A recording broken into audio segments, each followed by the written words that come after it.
Hello, everyone, and welcome to the first day of the Ignited Voices finals.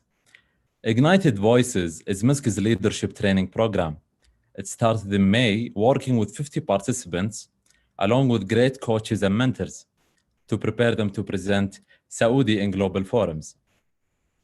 In these weeks, the participants attended sessions that were addressing important leadership and public speaking skills to prepare them for the finals, for the global stage as well, if all goes well. Allow me first to introduce the amazing judges that we have today.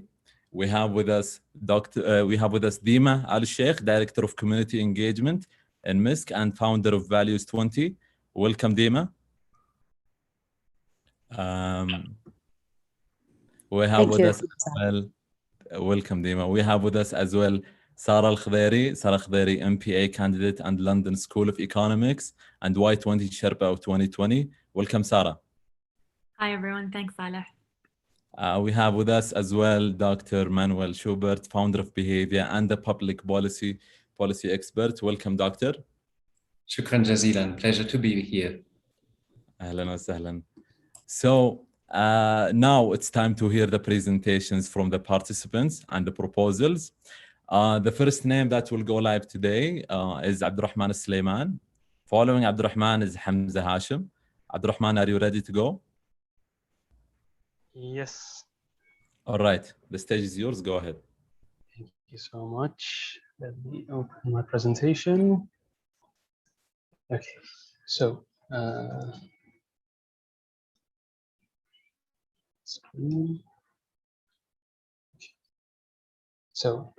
first of all, thank you, Saleh, and I hope the judges as well as the listeners get as much information and insights today as possible for all the presentations, and hope everyone has a good time. So moving on to today's topic, it's a topic that I've been researching for the last 6 years. It's about Saudi and tomorrow's sustainable world. So in late 2016, Saudi Arabia joined the Paris Agreement. And if I could sum it up in one statement, it is perfectly summarized in Article 2.1.8. It says that holding the increase in global temperature below 2 degrees Celsius and pursuing efforts to limit it to 1.5 degrees. And Saudi signed on that in late 2016, and it is legally binding. So as a student in 2017, when I first read it, I had two questions. The first was, what does half a degree difference make? Well, half a degree difference makes 500 million more people affected by sea and ocean impacts. Half a degree makes 50% more people see effects of induced water stress. It makes 61 million people be affected more by droughts. It foresees that 50% of species would be reduced by more than half of the considered species for the IPCC scenario. And it says that more than 100 million people as early as 2050 would be pushed into climate poverty susceptibility. So that's for the first question. The second question that I had was, what is Saudi doing about it to fight climate change in the agreement, basically? So actually, it depends on where you search. If you're looking in English, it is something, and if you're looking in Arabic, it's something else. And that was mind-boggling for me. So on the left-hand side, the first thing, if you write Saudi Arabia and climate change, the first thing you see is a link by Climate Action Tracker. And on the right, basically the latest information can be found with a report from the Saudi press agency in Arabic detailing Saudi's plans, which was recently published. However, if you click on the link for the Climate Action Tracker, you will see that they indicate in bold that Saudi is directed for, these policies are directed for a 4 degree plus world. Well, we just discussed half a degree difference, so I leave you with what 4 degrees means. However, in practical terms, that means the release of 550 megatons of CO2 equivalent into the air by 2030 compared to 2019 levels.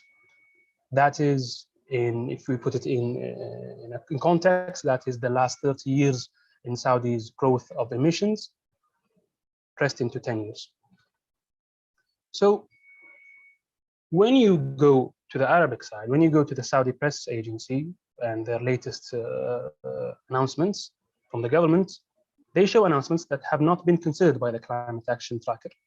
Those being that 50% of Saudi's electricity will be coming from renewable energy by 2030. Those being that more than 130 megatons of CO2 would be saved from emission into the atmosphere by use of clean hydrocarbon extraction technologies, those being CCU and CCS. And they do not take into account the effects of planting more than 10 billion trees that will be planted in Saudi over the next 10 years. And they do not account for the 365 million barrels of oil that will be displaced per year by 2030.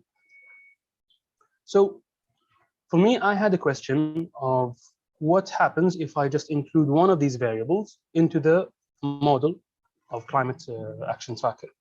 And what I found was that if I put, for example, I chose the 50% renewables in the electricity market in Saudi. And what I found was that we move from growth into reduction. We reduce by more than 100 million megatons of CO2 by 2030 compared to 2019. That is a difference of 650 megatons, just based on one policy. So we already have the plans. We already have the platforms, but we are currently not showing them to the global stage in terms of a hub. So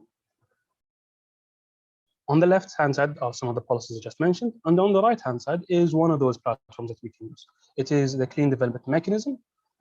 However, it showed those plans up to 2017. It was a hub for Saudi's policies. However, unfortunately, it has not been updated since. And to conclude, for us as a nation, to show the global world we are taking dedicated action, we need to show our policies and actions through a centralized, updated, and accessible hub that can be accessed by all Arabic and English speakers. And with that, I can end my presentation, and thank you so much for your attention. Sarah, Dr. Manuel, Dima, go ahead. Excuse me.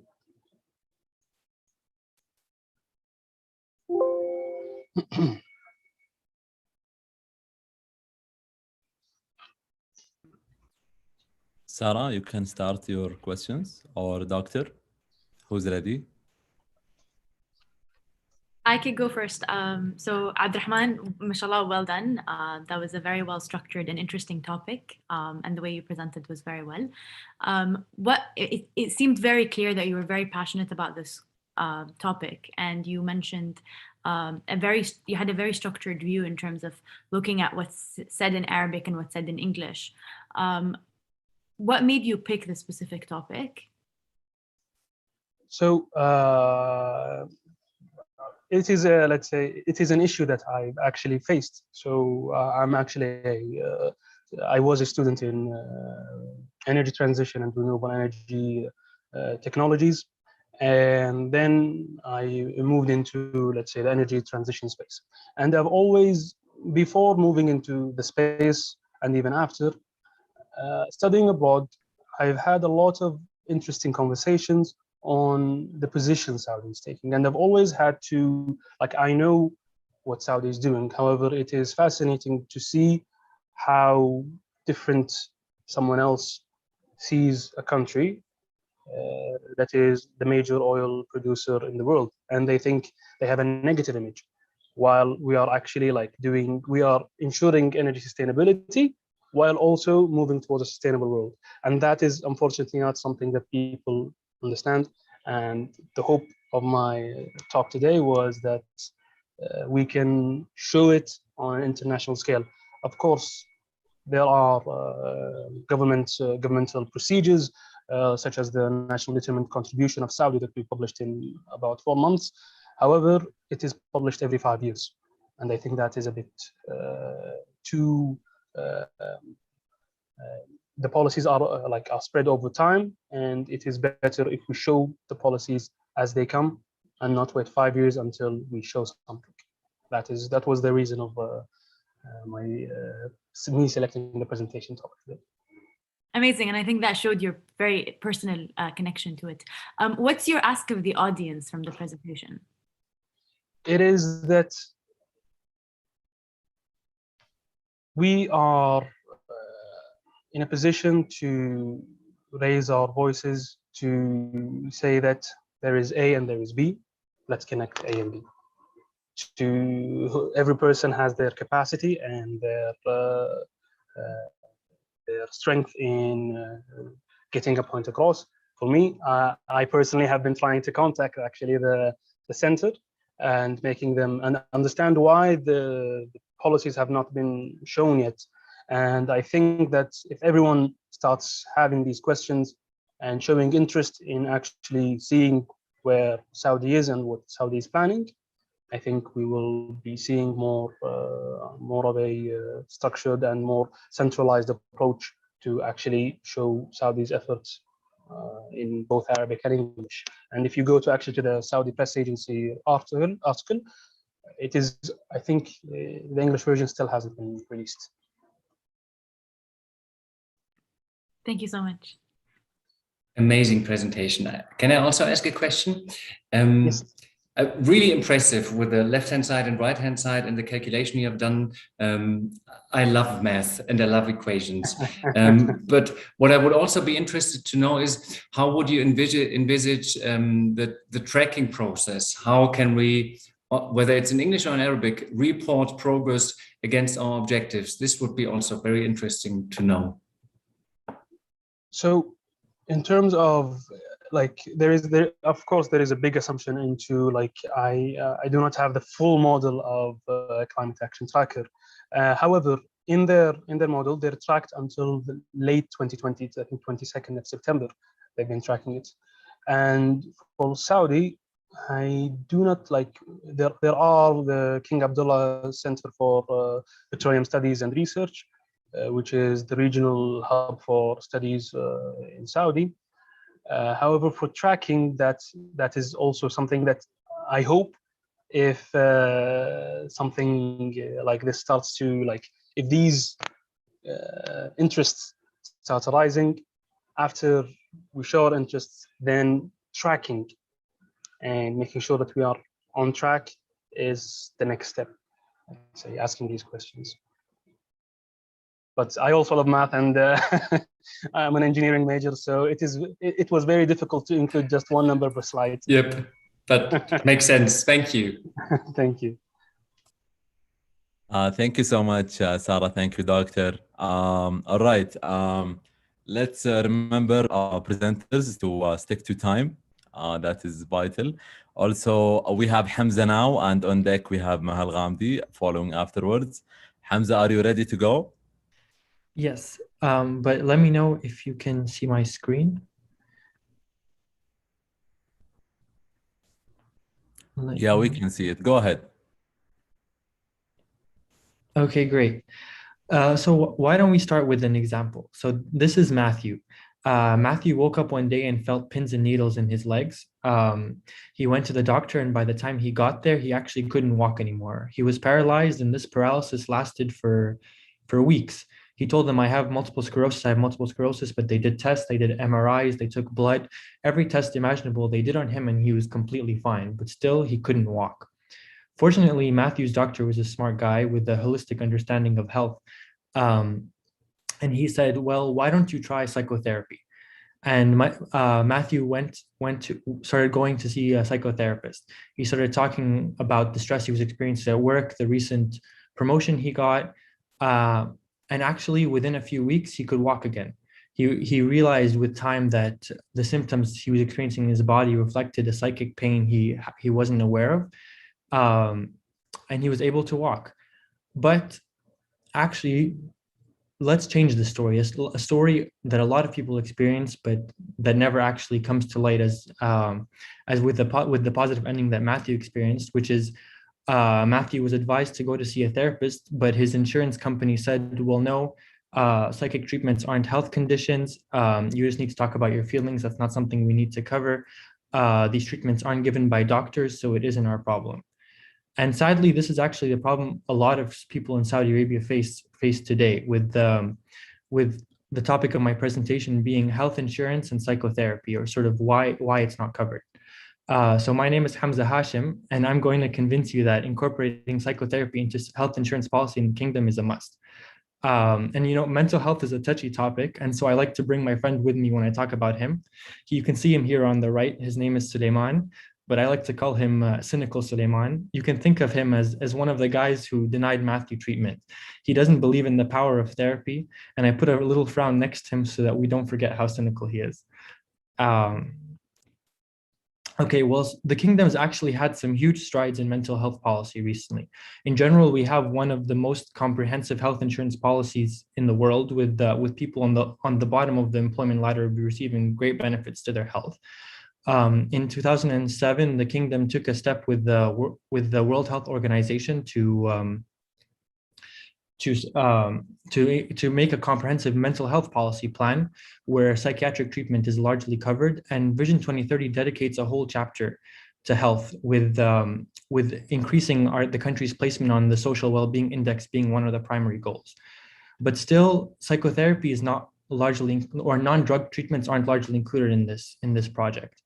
70% of psychological treatment in the kingdom is exclusively drug-based, and by law, health insurance companies are only required to cover 4 sessions of psychotherapy, which is not extremely comprehensive given that psychotherapy is a long-term treatment plan.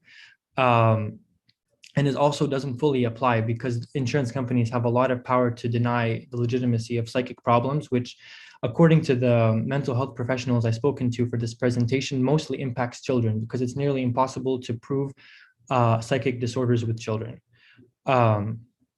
Yeah. And so why is this? We know that 1 billion people in the world struggle with mental health disorders. We know that it costs billions of dollars annually, and that in industrialized economies, mental illness is equivalent to heart disease and cancer in its impact on disability.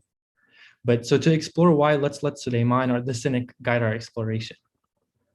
So we cover psychiatry. The kingdom actually has a very comprehensive plan to cover drug-based treatments, but joint treatment is almost always a more effective plan.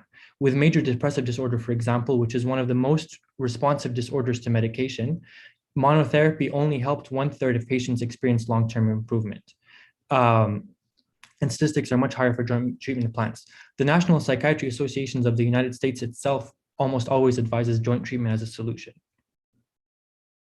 But it's also more expensive to cover psychotherapy. That is true, but many illnesses, including obsessive compulsive disorder, eating disorders, PTSD, and personality disorders, don't respond well at all to medication. And psychotherapy is the only known treatment that helps its addressal. Eating disorders alone cost the world $64 billion in treatment and costs in terms of disabilities. If we simplify that to look at Saudi Arabia specifically, and we calculate the cost of eating disorders on young women in the kingdom, who 25 to 35% of them are estimated to have eating disorders, that's 1.1 to 1.5 billion riyals in costs for an illness, the treatment of which is barely covered. But still, Suleiman has a good point. He asks, why is psychotherapy so expensive? Psychotherapy is actually one of the most expensive treatments for the psychotherapists themselves. The doctors can treat perhaps maybe 5 people per hour, regular doctors, but a psychotherapist can only look at 1 person per hour. And so they tend to have a 5 to 7 limit of patients per day. It's a long-term treatment plan, but because it's an investment in much more than just immediate symptom treatment. It's not a system of drugs that you take forever. It's a system built to get you out of it. And in Saudi Arabia, it's estimated that for psychotherapy treatments to be affordable and not even return a profit on treatment, psychotherapists have to charge 350 to 600 riyals per session on a full schedule. Okay, so Suleiman's convinced on that too.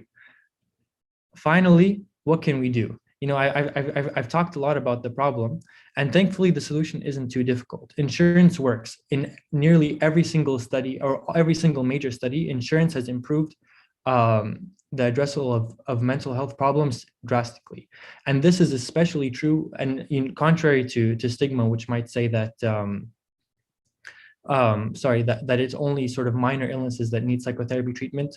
The returns on mental health improvement are vastest with severe mental illnesses, and not the contrary.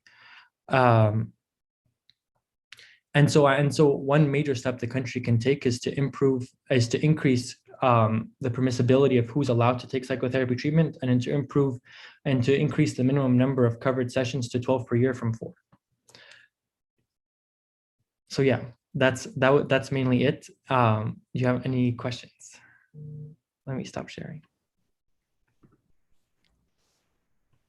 Dima, would you like to take it from here, or Sarah? I prefer to go last after all my colleagues ask their questions. All right, Sarah or Doctor, go ahead. Okay, I have one question. Also, super amazing topic, super relevant, and you put it nicely into the whole context of the vision, of course, and very convincing and compelling case.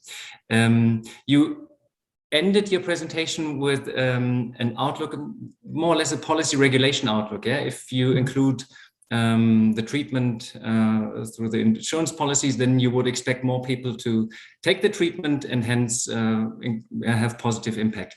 My question is related to the supply side. Do we actually have enough professionals to provide these services in the kingdom? Do you have also some data on that? Well, no, that's actually a really important question. So in public hospitals, the vast majority of working psychologists don't have specialized degrees. And so if you go to a public hospital, you're being treated by someone with an undergraduate degree only. And the increase, and there's also a general problem where the vast majority of qualified people studied abroad. And so there's this big disconnect between the public sector and the private sector. And it's definitely, and an increase in education is fundamental, and it's also something that's being done more and more. Thankfully, the stigma of mental health, from all the therapists I've spoken to, they've been saying that it's magically fading with the developments in the country. That before, people used to be very shy to go take psychotherapy treatment. Now that's really, cost is really the only barrier. But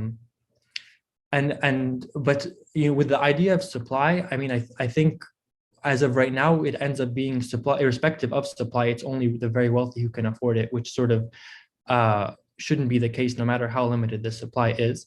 But still, sort of like I definitely agree with you. Like, sort of funding of education is also a very important part of it that needs to be addressed separately.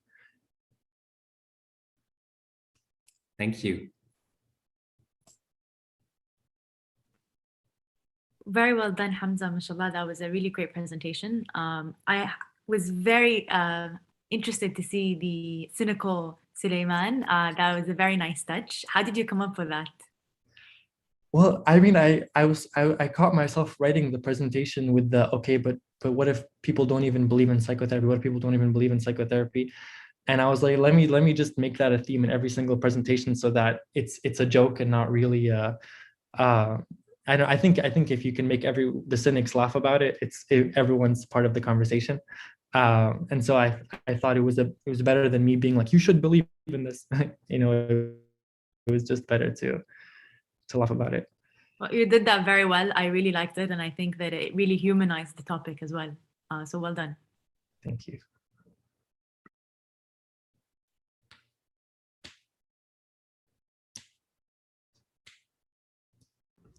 Dima, you have questions? My question was about the supply side of the full equation, and I like to echo also my colleague Sarah regarding making it more understandable by having this story of Suleiman and Matthew. Well done, Hamza. Thank you. It was great and compelling presentation. Thank you very much. All right. Thank you, Hamza, for your amazing presentation and proposal. Thank you, judges. Now it is time for the third presenter, Maha, and following Maha will be Noor. So Noor, be ready. Maha, are you ready? Yes, I'm ready. If you have presentation, just put it in a slideshow mode on a PowerPoint, and it will be good to go, I think. All right, the floor is yours. Go ahead. Okay.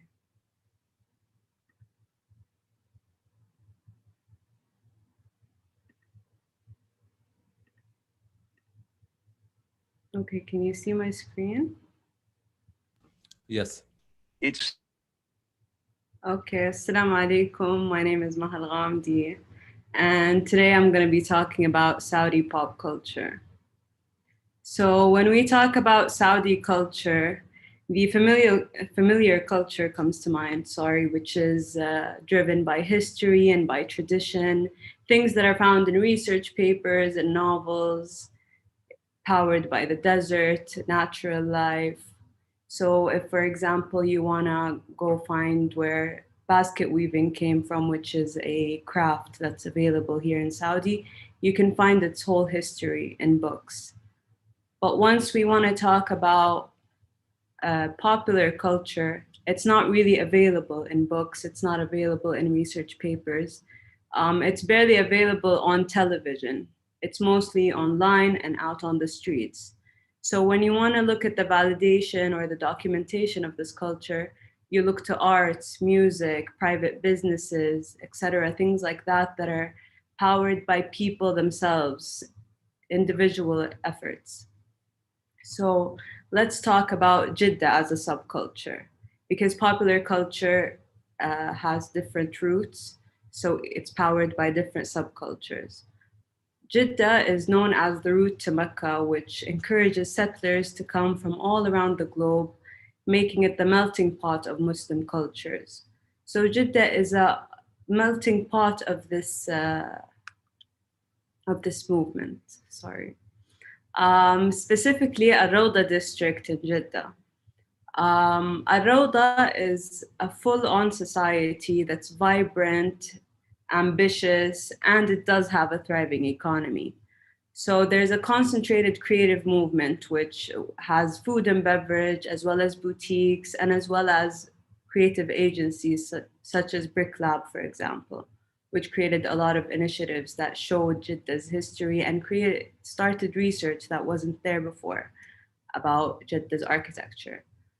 So this specific image was made by Rex Shouk, which is an artist based here in Jeddah. He contributed a lot to pop culture. And the way he came up with this map was using people as a guide. And they sent him images of what they associate each district with. So as you can see, there is a specific movement that's available here, but it's not really in the research. Another example would be Adani Bar.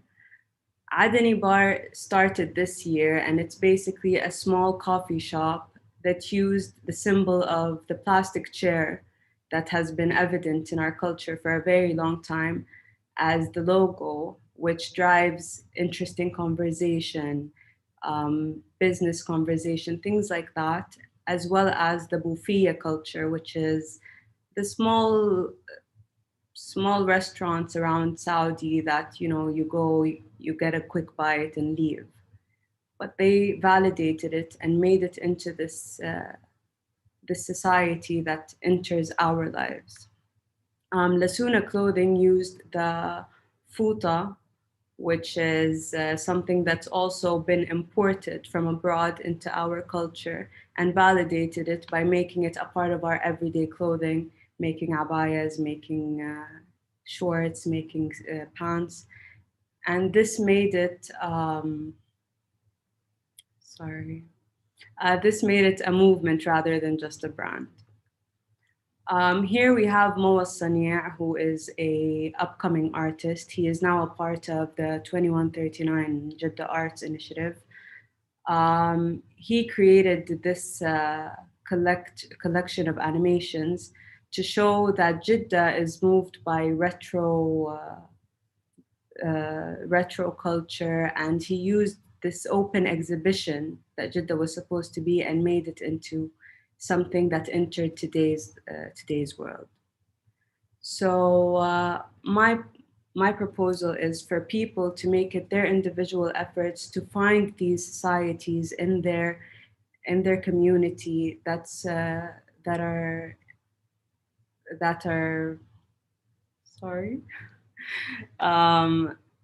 influenced by sociocultural factors, and re-identify our culture and make it younger. So here are my references, and if anyone has any questions. All right, Doctor, would you like to go? Yes, happy to do so. Amazing. I learned already so much about Jeddah in these few minutes. Definitely, I will be a client in the future when you have, whether it's the map or all these different Saudi pop culture institutions. I will definitely try to visit them and probably become a customer. But you ended with a general recommendation. Can I ask you, I mean, in terms of specific, concrete next steps, if you had a wish free, what would it be? How can you set this in motion? My personal wish is to have research papers and create a small library that references all of these popular cultures and bring them into the education realm, because that's where I have my focus. I also would like for the older generation to bring in their feedback on this movement, because this is powered by the youth. And sometimes we do need guidance in how to link it to our history. Thank you. Sarah or Dima? Maha, the topic you picked is one that's very close and dear to my heart. Very well.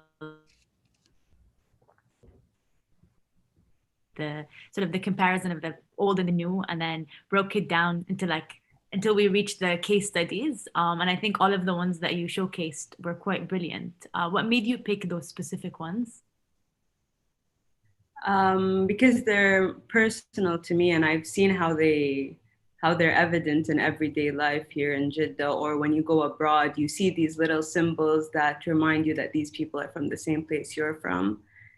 So that's why I chose these references. They've been around for a while and they grew very quickly. Wonderful. Well, hopefully we'll get to see more of these cases and also see your own work and research into the pop culture in Saudi. Well, thank you so much.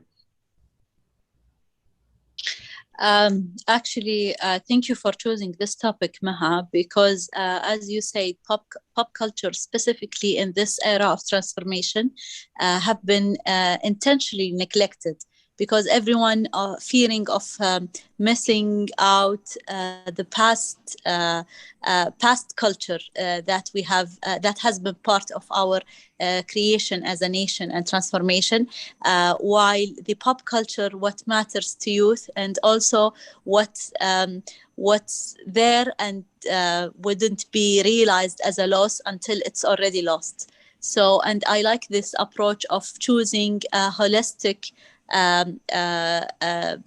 elements that covers food, fashion, design, and different components. But here I have just one question. Would there be a conclusion such as framework onto, for example, how to capture a pop culture for specific era and specific time or location? So they would be a sort of solid recommendation regarding how to systemize capturing pop culture. And I know that a lot of this comes from passion and personal interest, but at the same time, if you think about it from policymaker perspective, maybe a more structured framework that makes sense to that, or could be applicable on different locations and time, would work here very well. So what is your take on this as a suggestion first, before before we hear the linkage between your approach and a more general approach?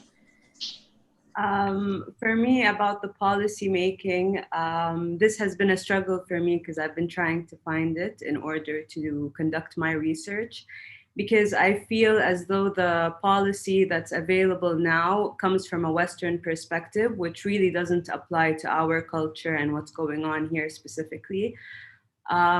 So I'm still in the process of finding a way to systemize this community, because it's ever changing every day and there's so many factors that go into it. And with our society, we're so involved that it's very difficult to remove ourselves and look from an outsider's perspective in order to create a system or a policy or a specific type of research.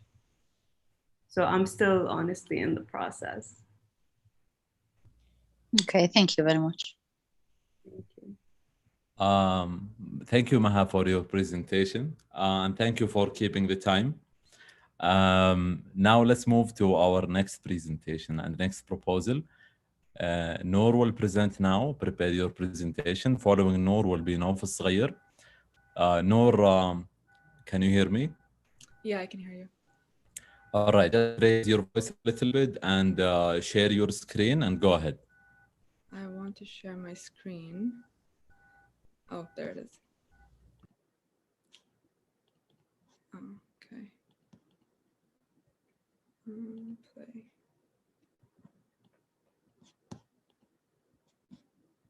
Okay. Sorry, 1 second.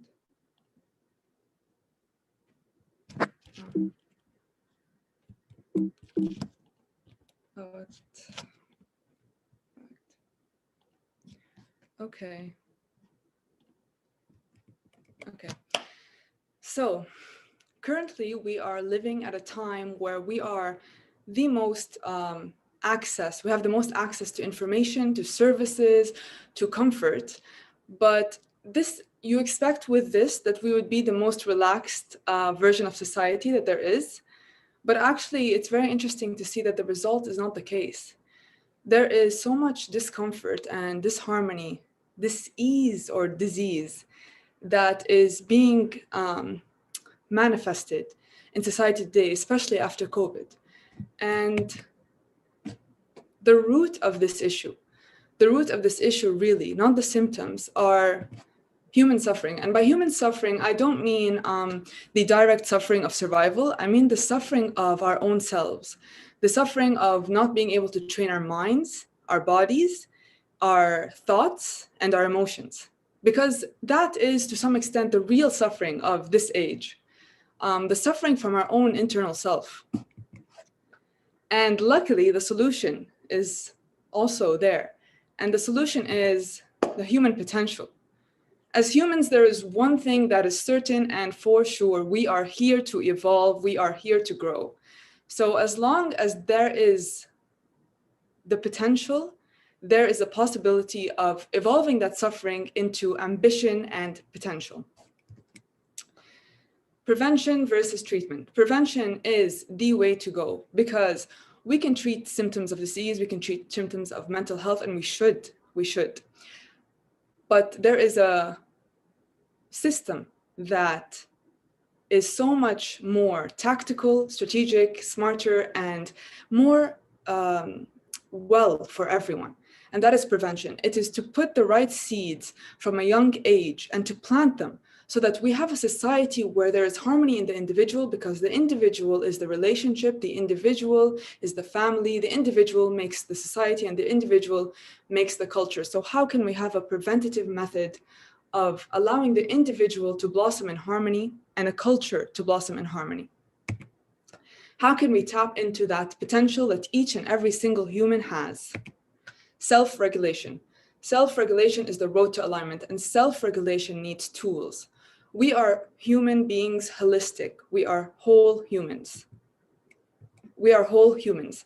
And that means we have many methods to self-regulation, but we don't really know them. We just go on and continue without understanding how to align our own systems within the program of being human. Thankfully, there is a scientific and systematic way for mass alignment, for mass potential outbreak. Holistic education. Holistic education is the solution. Holistic education is a way of learning that is designed to support the students' intellectual, physical, emotional, and social development through active exploration, choice, and independent learning.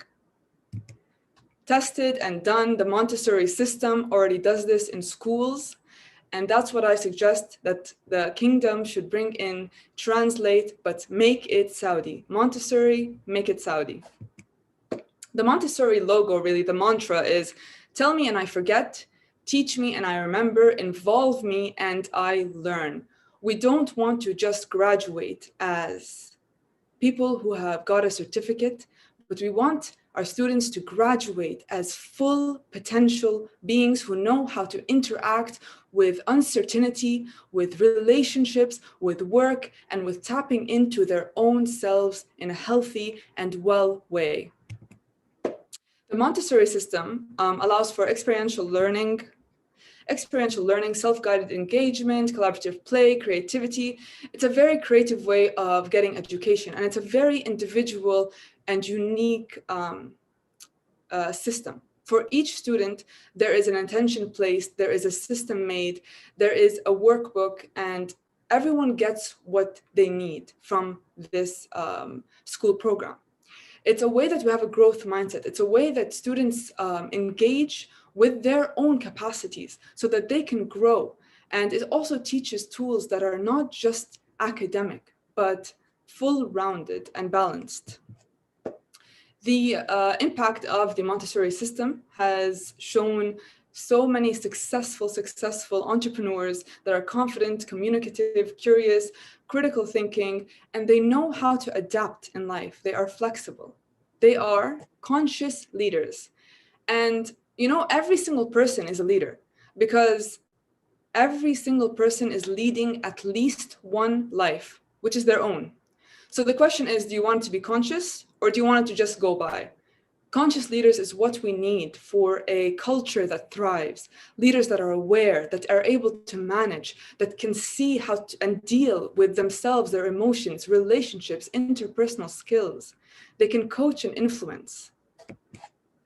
This, of course, is in line with Vision 2030, engagement, empowerment, entrepreneurship, vibrancy, and of course, all other parts of it, because it's all connected. It's all as one, it all starts and ends with the human.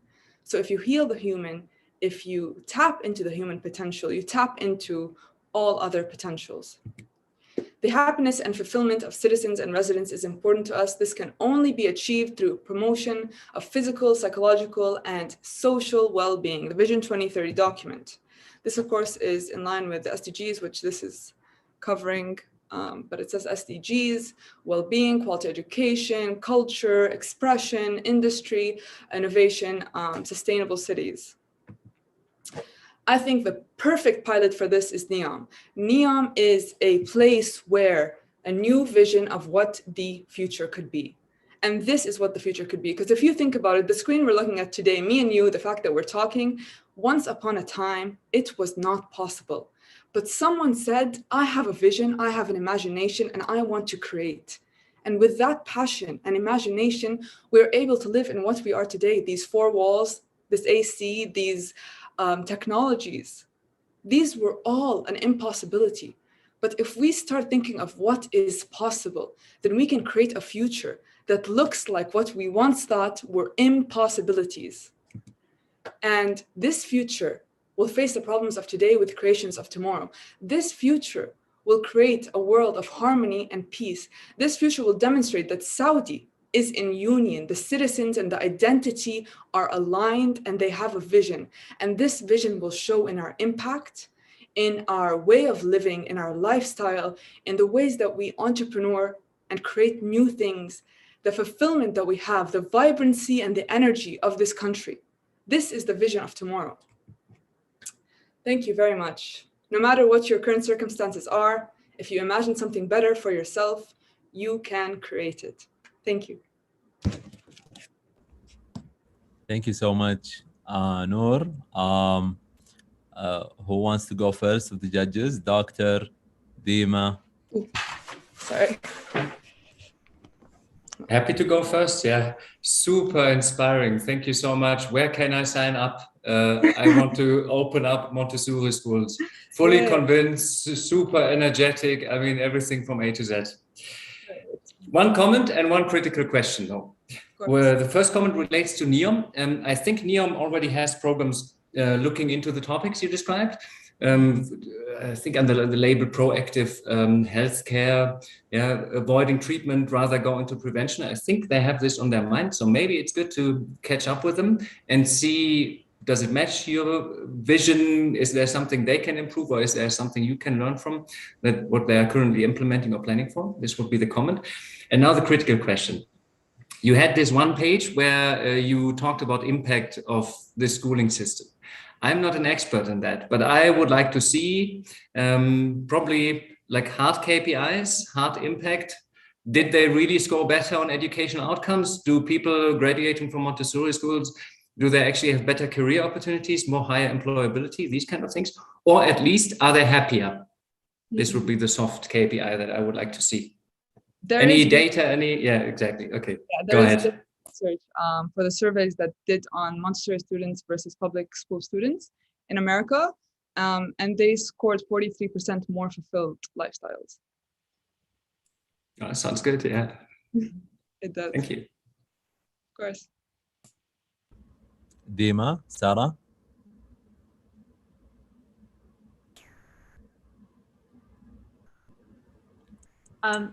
Very well done, Noor.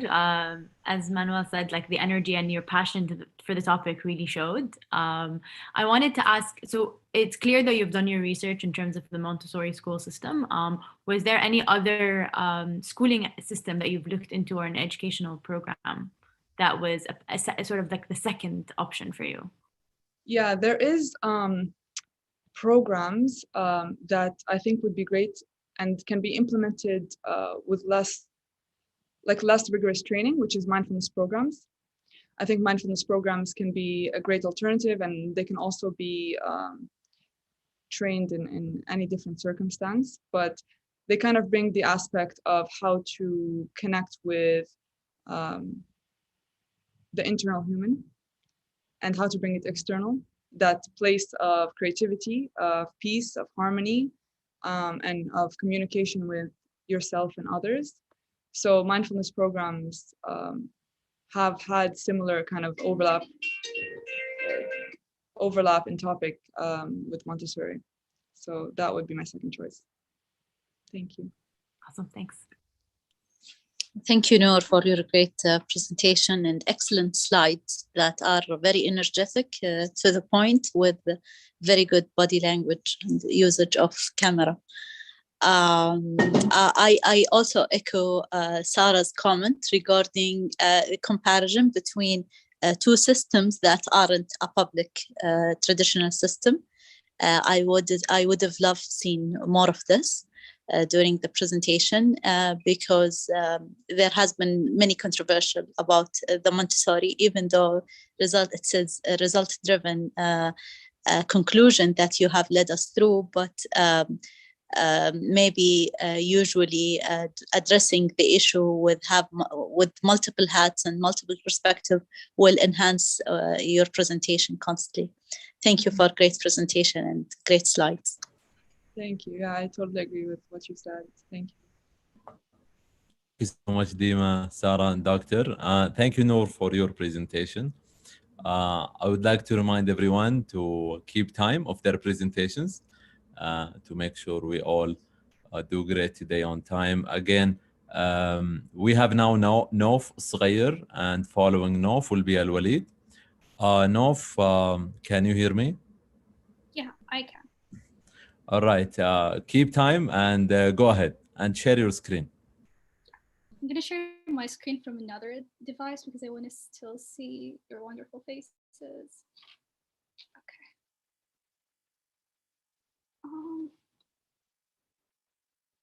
Let me know. Can you see it, Saleh? Yeah, go ahead. Okay, just a sec.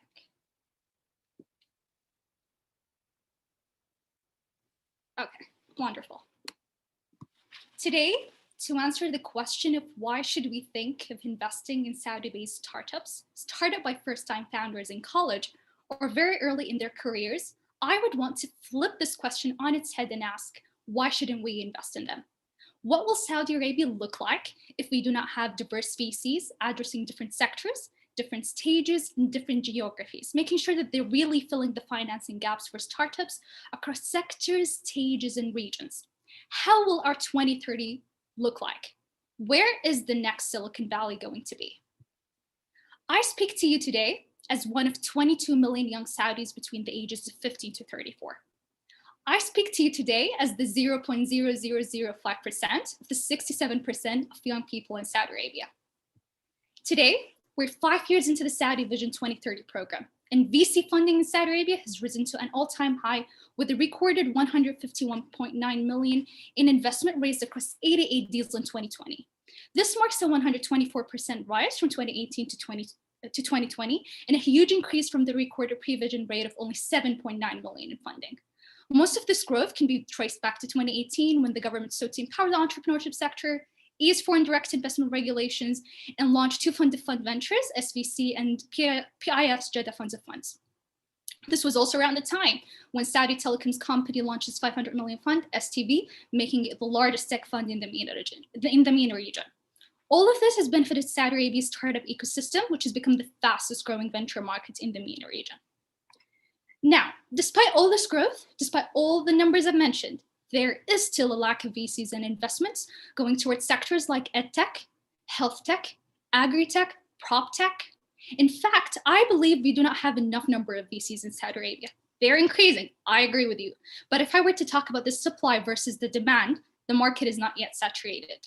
You'll find sectors highly funded because investors understand these sectors, while other sectors are still not being funded. This, as a result, results in a gap because no matter how many VCs are in the market, it's still not enough to fuel every startup.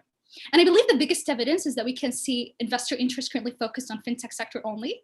And to give you specific statistics, last April, fintech startups in Saudi Arabia raised the highest amount of funding in the MENA region with a total of 122 million. In fact, I myself wasn't able to find any statistics regarding investments made in other industries apart from fintech, which very directly tells us that this problem exists today.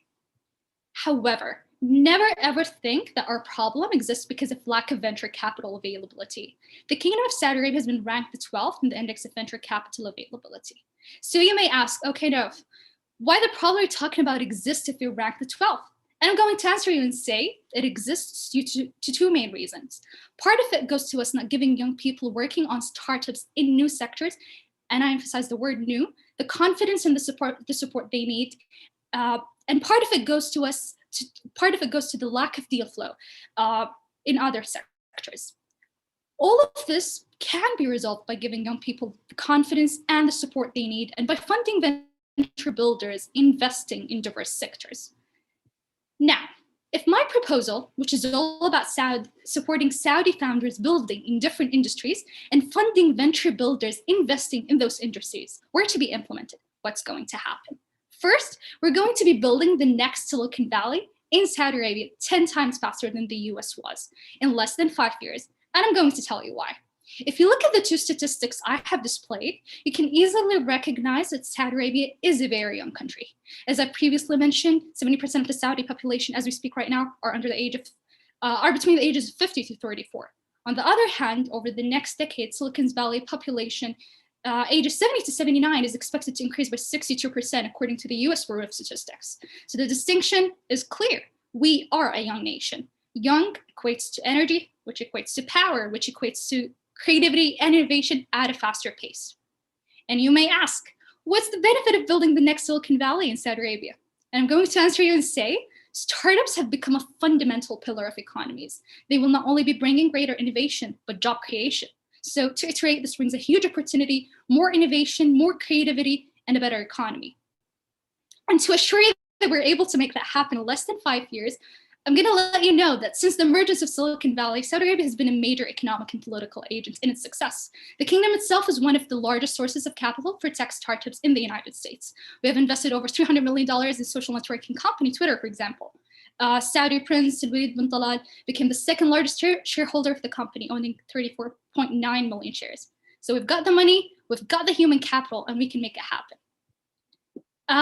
So as a matter of fact, not only should you care about everything I've mentioned right now conceptually, but practically, that's the second pillar for 2030 vision, which is all about our determination to become a global investment powerhouse. Our nation holds strong investment capabilities, and I always tell people, Saudi Arabia is rich in its natural resources, correct, but our real wealth really lies in the ambition of our people and the potential of our younger generation. Young people, we, again, are the architects of our future. So with that being said, I will leave you with one question to think about. What will happen if you do not support us in building the next Silicon Valley in Saudi Arabia? Thank you. Thank you, Nof. It looks like the doctor has a question already prepared. Doctor, go ahead. I don't have a question prepared, but I still have one, if it helps. Fantastic, wonderful. I'm completely on board. I see the same gap, and you convinced me that it's even larger than I previously anticipated. But okay, yeah, and let's build the next Silicon Valley in Saudi. But how are we going to do this? I mean, it's not like you can snap your fingers and say it's there already. So you need an ecosystem. You need the startups to thrive, to be developed. Of course, you need the whole financial ecosystem as well. So what would be your recommendation to the government to make a first step? And please keep in mind, there are programs already, big programs supporting this. So what needs to be changed in order to accelerate this progress that we already see? Fantastic question. First of all, it's not a sprint, it's a marathon at the end of the day. So first of all, one point I've highlighted is funding venture builders. I see a lot of VCs, specifically pre-seed and seed stages. When you go to later stages in VCs, they're not really funded. So the first thing I would focus about is basically funding venture builders. That's one. Two, when we're talking about startups right now, they're mostly outsourcing their tech talent. So if we have more regulations about having really Saudi tech talent, this human capital is basically going to be attracted to Saudi Arabia. So it's definitely going to take time. I assure you, everything takes time. It's at the end of the day a marathon. However, the first step would be give young people the support they need in terms of building in areas which are conventionally not well known. Whenever I talk to someone, they're always interested in fintech. Because of why? If you ask them why, it's just a hot topic. Okay, what about prop tech? What about ed tech? I don't see anything about that when I go to the US, because I work in VC in the US as I am studying. And I meet tons of founders every day. And I see them working on different things. When I go back to Saudi, I see them only working on fintech. Why? Just because it's a hot topic? No. So I think the support, giving young people the support, the confidence, build what you believe would succeed in what you believe is the right thing, and fund venture builders. It's going to take time, but you can't make everything, but you can make something. Sarah? Very well done, Nof. I think the first question I had, you answered during the presentation. I was just about to say, why Silicon Valley? And then you said, why Silicon Valley? So that was a very good way to structure your presentation to get to that point. If you were to pick 2 sectors in Saudi to focus on after fintech for VCs, you mentioned quite a few in the presentation. Which 2 would you prioritize? I would prioritize edtech and health tech, because I think the government can support a lot, and we need a lot to happen there. So I would prioritize edtech and health tech over everything else. Great, thank you. Dima? Thank you, Nof. Great passion, and I felt the energy through the screens, and very compelling process and flow of ideas. And I was about to think, you have built your argument around what we shouldn't do, but what we should focus on was my question, and you got this answer now is edtech and health tech, and maybe adding more arguments about what is the return on investment and innovation in both in both sectors. How would it be beneficial? Generally, creating an argument about what we shouldn't do is more exciting than creating an argument around what we should do. But what we should do is usually what create the real action. So but thank you for the awareness and realization regarding what is happening now, because you were right. We were misled by the ranking and by all this huge investment in the technology sector. But you're right. There still be a gap that should be addressed as soon as possible. Thank you very much. All right. Thank you so much, Dima. Thank you for the esteemed judges and Nov. All right. Now it's time for the next participant. We have Al-Walid. Following Al-Walid will be Amjad. So be ready. Al-Walid, are you ready to go? Yeah, I should have my screen on in a minute. Do you guys see my screen? Yeah. Just yeah. Share Can you see it full screen? Go ahead. Yeah, amazing. Okay. Hi, everyone. I'm super excited to talk about weak ties. Something that's by nature, by name is called weak, but I really believe in the power of it. I'm gonna today walk you through how to spark random conversations, more of what you see in the top right in the screen. So, Walid, you want to spark conversations, you want to spark random conversations, but why is that? Let me tell you a story. In 2019, 2020, I did over 100 individuals with over 250 minutes of conversations, meaningful conversations. I met these people in a planned or random, an unplanned and random place most of the time, and I just sparked conversation. It's kind of a personal social experiment I called Stranger's Friend. These are 3 key examples of people I met, and we both created value for myself and the community around. Faisal, I met him randomly in a coffee shop. Today, he established an SME business consulting company that brings 1 million in revenue. And do you know how he did that? I just introduced him to a friend who was interested in the topic. Sarah, I met her in the airport, and she was just talking about how difficult it is to move to Riyadh from Jeddah. So I actually helped her establish her social circle in Riyadh and build a sense of belonging. Abdurrahman is someone I met who looked tired, and I asked him, "Is everything okay?" And he introduced me to horse riding. He just was tired of something fun. So from that point on, I got into horse riding, and it became my go-to hobby. So Abdurrahman benefited me. Faisal and Sarah benefited everyone else. All of these are weak ties. Yeah. Can you share your screen in a full screen? And also, when you are skipping, we cannot see 2 or 3 or 4 pages, slides. Yeah. Now we can see it. This is better. Yeah. Go ahead. Yeah. Okay. Yeah, Thank sure, you. sorry. Yeah, so going back to the point, I was talking about 3 people that I met, Faisal, Sarah, and Abdurrahman. These people I met in a Stranger's Friend social experiment I did myself in 2019. This experiment, it changed how I see things and how I interact with people. With all of these 3, I created meaningful value for myself and the community around me. But Al-Walid, you see, all of these are weak ties, and that I just talked about. What is a weak tie exactly? A weak tie is basically someone that you meet without planning, someone that you don't have any outcome predetermined by this meeting, and it's usually triggered by a third party. This could be the barista in your favorite coffee shop. It could be a friend of a friend that he introduced you to, someone that you just say hi or meet once in a while, or maybe even not even meet throughout the year. So these are weak ties, and they are a crucial part of the social network that we live in. So Walid, there are weak ties. You created a bunch of them, but is it really difficult? Is it a problem to create more and more of these weak ties? I guess yes. It's actually a big problem because it's very difficult to actually meet people for real. Why is that? On the left, we see Riyadh. On the right, we see New York City. Green points are points that represent public open spaces in a broader term. Public open spaces are places that are accessible for everyone, and this includes parks, community centers, conference centers, any place where you just sit with a random group of people. So we see New York has at least 30x the amount of public open spaces. So people just can't meet. Individual reachability is at really all-time low. But why is that important, Al-Walid?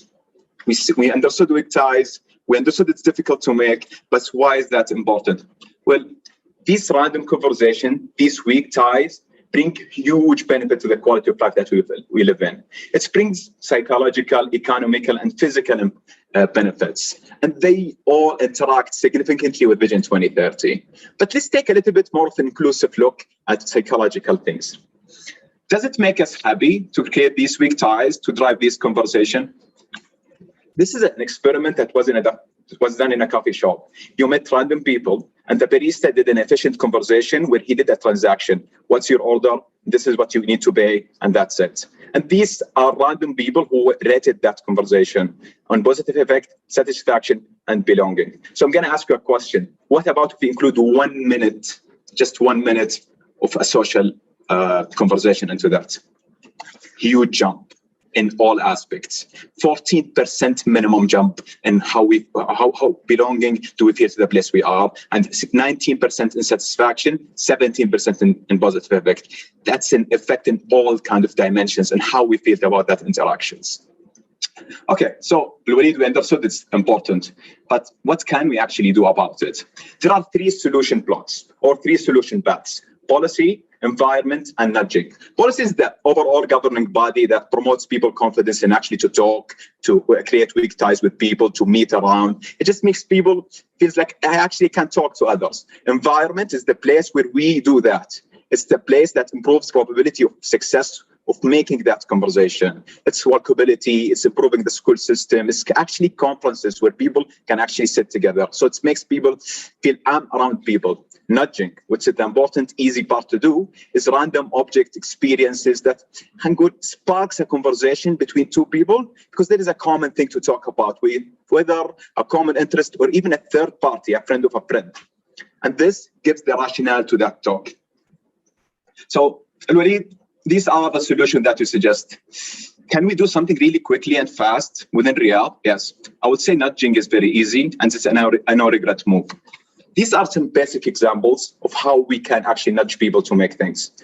Let's take 3 primary locations, very famous. We all go to these places: parks, coffee shop, and workplaces. These are some critical examples that everyone can do. I'm going to touch on one. Workplaces, let's introduce more water coolers. Why is that? Basically, MIT says, there is actually a kind of a hypothesis that why does MIT have the highest number of Nobel Prize winners? Because there are a high number of water coolers. Creativity is basically the clashing ideas, and that's where research collaboration was initiated around water coolers. Think about it. Just place making, build the place around people to meet, promote collaboration and group activities, and promote close presence in every place, in coffee shops and parks and workplaces. Bring more community table to the place. Let the probabilities of a random conversation increase. And I guess I'm going to end with that. And I will say one more thing. Let's create the next weak tie and drive the community-wide value. I'm available on my email or phone number. Whenever you want to say hi, I love to meet people, and I love to spark random conversation. Thank you so much. Brilliant. Thank you so much, Al-Walid. Loving the presentation. I'm going to have a lot of water coolers at my workplace. All right, guys. Thank you, Walid. All right, Doctor or Sarah, Dima, who would like to go first?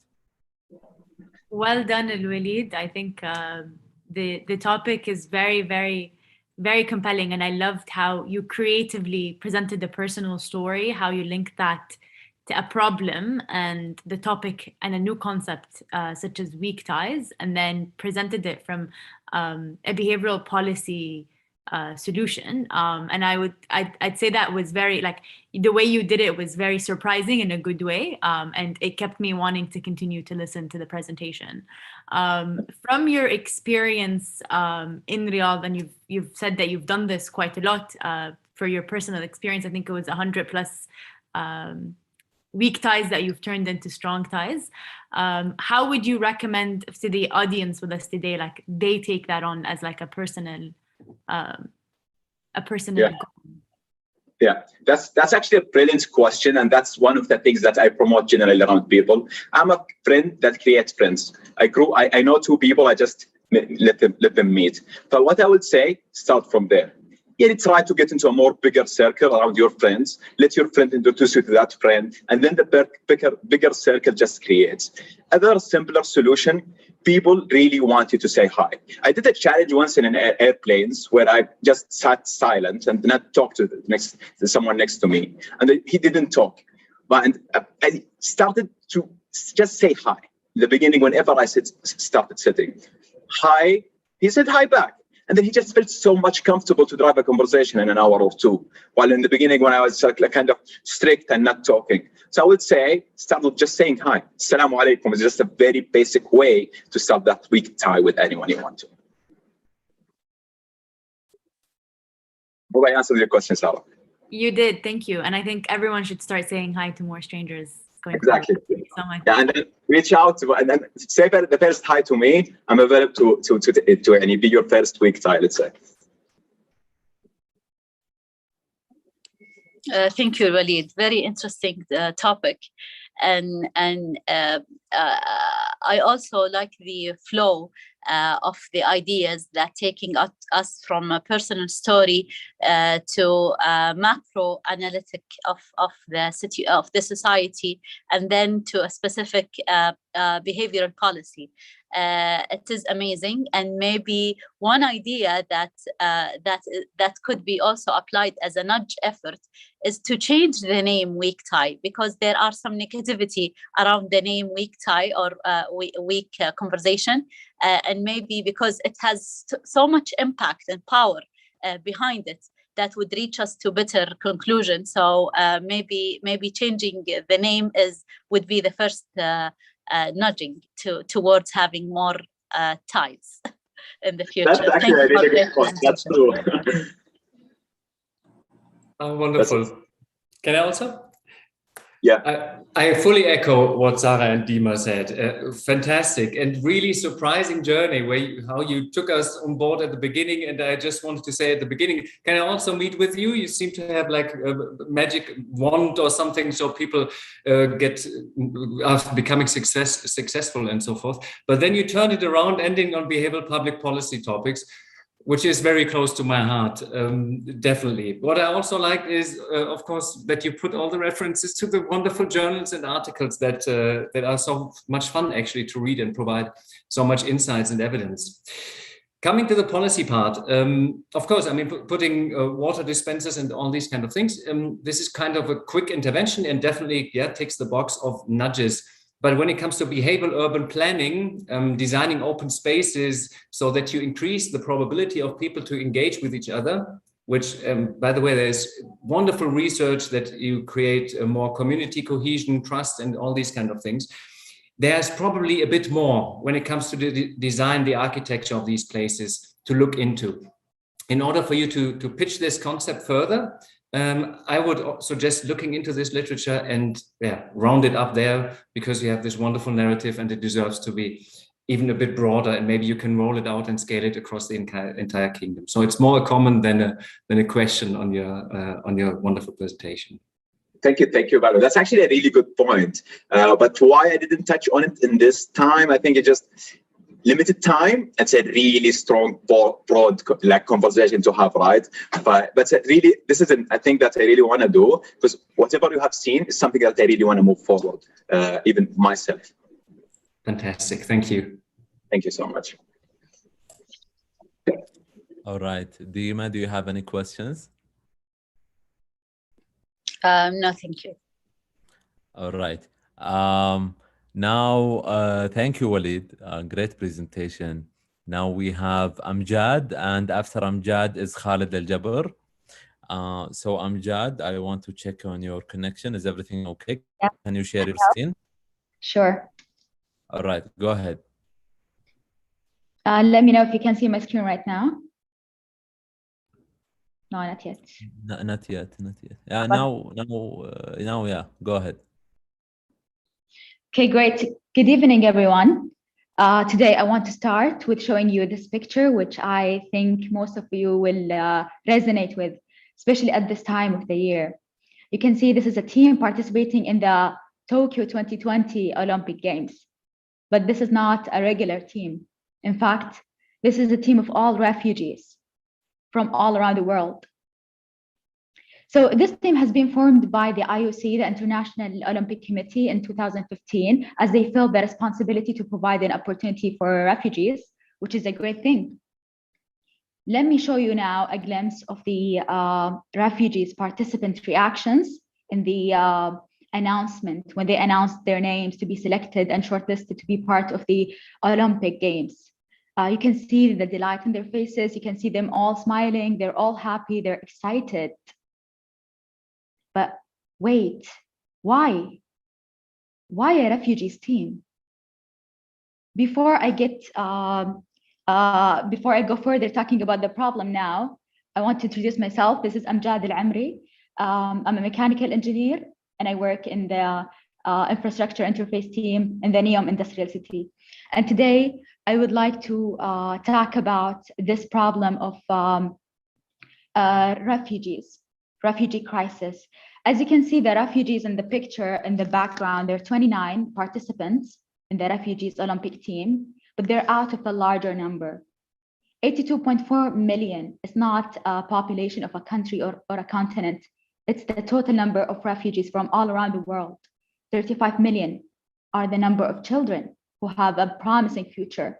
1 million newborns every year. These are the statistics for refugees. Now, let me tell you about the problem that I'm discussing today. It's the lack of good governance and refugees integration, which has been hampering their settlement, their feel of belonging, their acceptance in the nation. Now, coming back to the original picture of the Olympic refugee team, which actually inspired me to talk about this problem. As you can see, the refugee team, they're having a moment of their own. You can see the whiteboard that has the refugee Olympic team. This actually tells me that there's something wrong with the picture. There's something that they lack. They lack the integration within the society, within the hosting country society. Having them playing as a separate team sends a message to the entire world that they're not part of the country, they're not included in the society. And this can lead to serious mental health issues. They can lead them to have sadness, depression, and lack of self-esteem. And at this moment, I can say that the quality that distinguishes the kingdom from all other nations is that it had a really good and powerful position when it comes to treating refugees within the kingdom. In reference to the Minister of Foreign Affairs, His Excellency Mr. Adel Al-Jubeir, he said in a press meeting when he was asked about the status of refugees in the kingdom, he said that the kingdom has issued more than 2.5 million visas for Syrian refugees. 700,000 of them are living right now in the kingdom. Not a single refugee living in a tent or a refugee camp. And this was a very powerful statement that I'm really proud to be part of this great country. And you can ask why the kingdom is taking this approach. Is actually because the custodian of the two holy mosques, King Salman, has stated clearly that any refugee that comes to the kingdom will be treated, will have a residency permit that allows them to have access to healthcare, to social security, and to send their kids to school. And this is the same policies applied to all other refugees that are coming to the kingdom. And this is all to make sure that all refugees in the kingdom, they're not humiliated, but rather dignified and treated equally. And this actually, just to put it into perspective and to show you that KSA has led from the front and have set a great example by hosting more than 1 million refugees and contributing with more than $18 billion to refugees inside the kingdom and outside, and for internally displaced people as well. So talking now about the solution, there are two ways of dealing with this situation. There is the top-down approach and there is the bottom-up approach. What the kingdom has done is that they started from the top-down approach by starting with policies, which is a great start. What I suggest today is that we need to have them both in parallel. We need to have also bottom-up approach where we start with having awareness campaigns that are focused on cultural and social acceptance This is really needed, because if we have them both, we will reach to an all-inclusive society, and this is the end goal.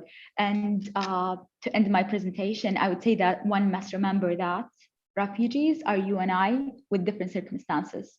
Thank you so much. Thank you so much, Amjad. Great presentation, great proposal. Sarah, would you like to go? Very well done, Amjad, and I think you picked a very emotional picture and an emotional topic, but you did such a good job in connecting that picture into showcasing what the issue is. And I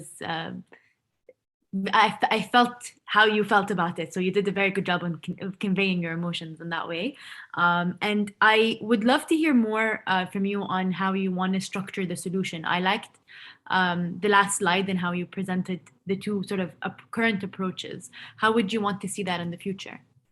That's actually a great question.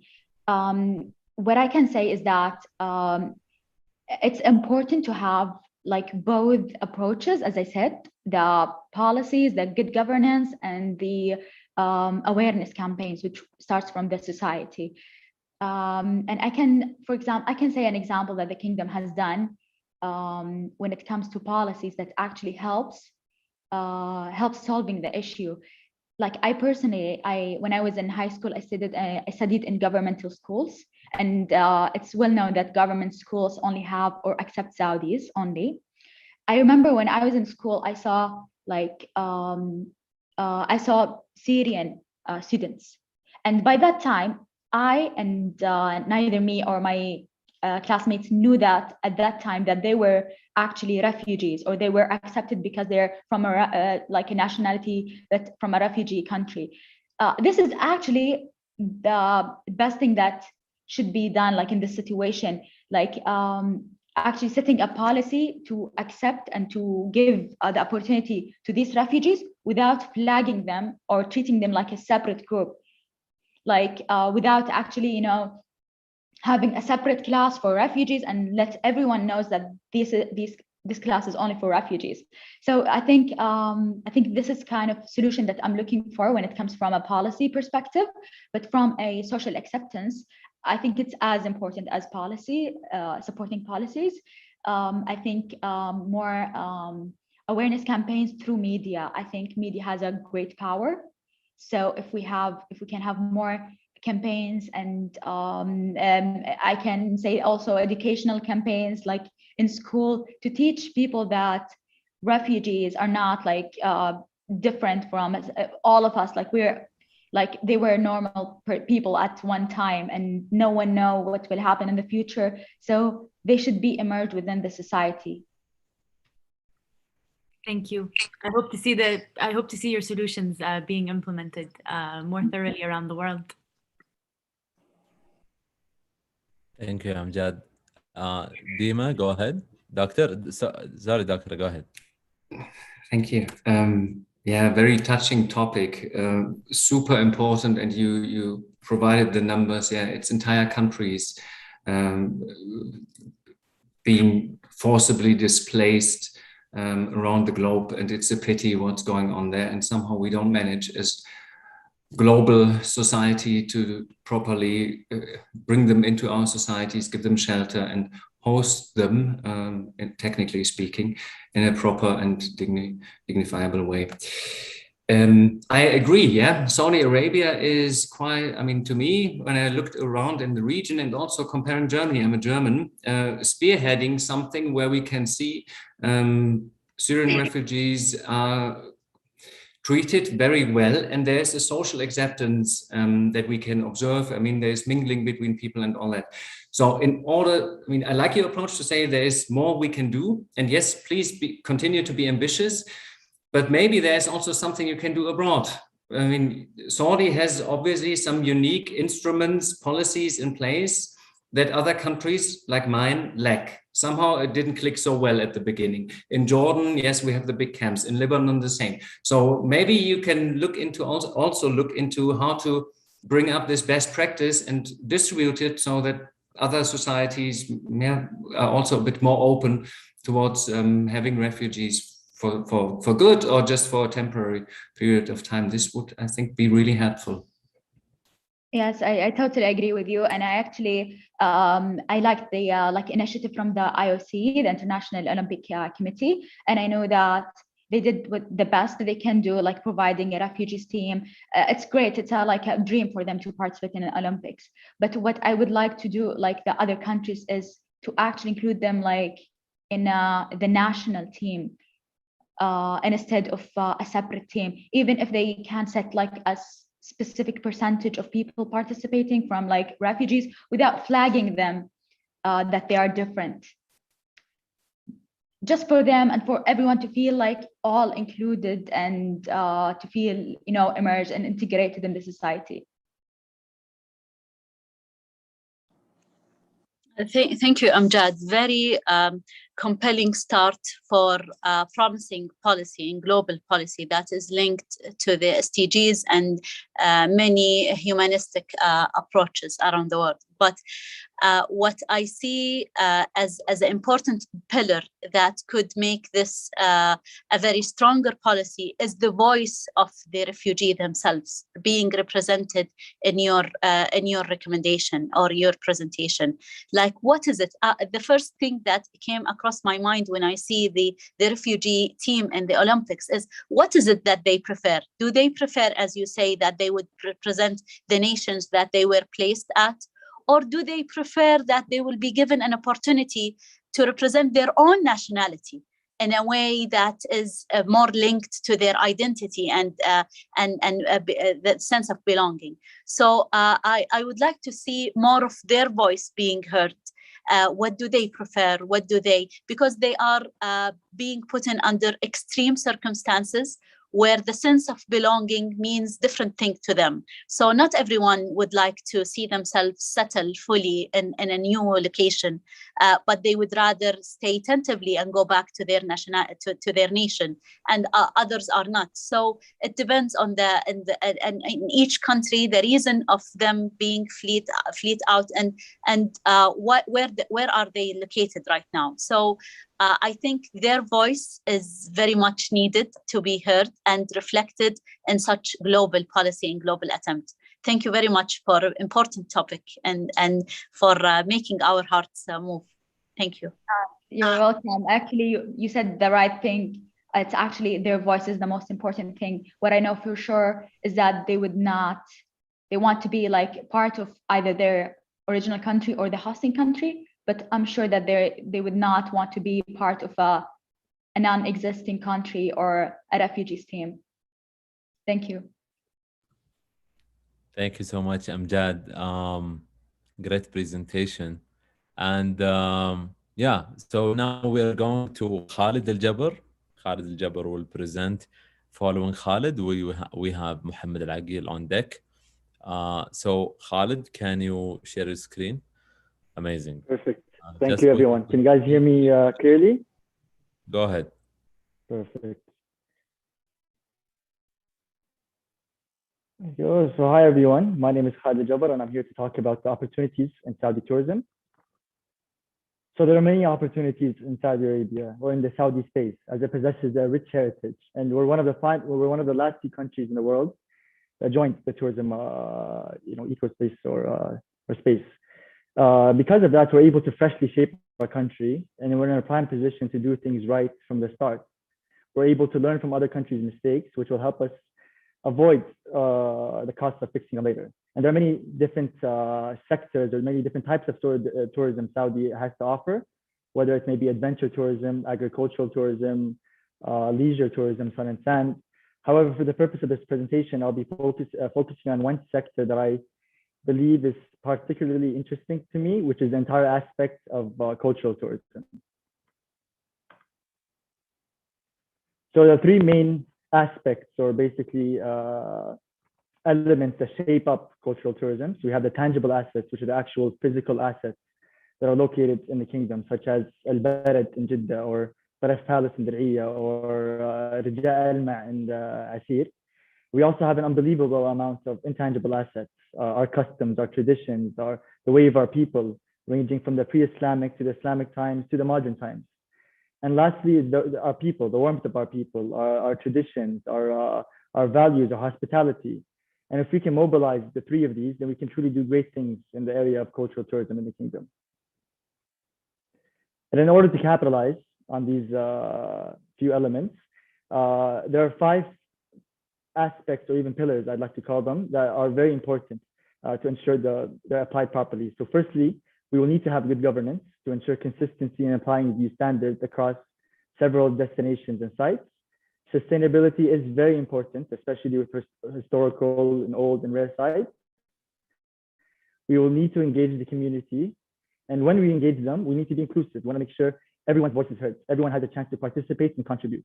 And lastly, at the end of the world, we're not the only people participating or competing in cultural tourism. We have a lot of people we're competing with, and we need to ensure our offerings are different. So all 5 of these matter. However, I want to focus on one of them, which I find we need to have at the forefront, which is sustainability. So sustainability is a large topic. People sometimes think it's just about the environment, it's just about climate change. However, it's more than that. So in addition to that, it's about creating jobs, it's about proper governance, about inclusivity. And I think it's a perfect time to link it to the 17 SDGs, the Sustainable Development Goals by the UN. And we're also able to leverage certain mandates and certain aspects from other areas, such as the GSTC, the Global Sustainable Tourism Council, the UN, WTO, the United Nations World Tourism Organization. And they're able to help us develop the actual baseline standards for sustainable tourism.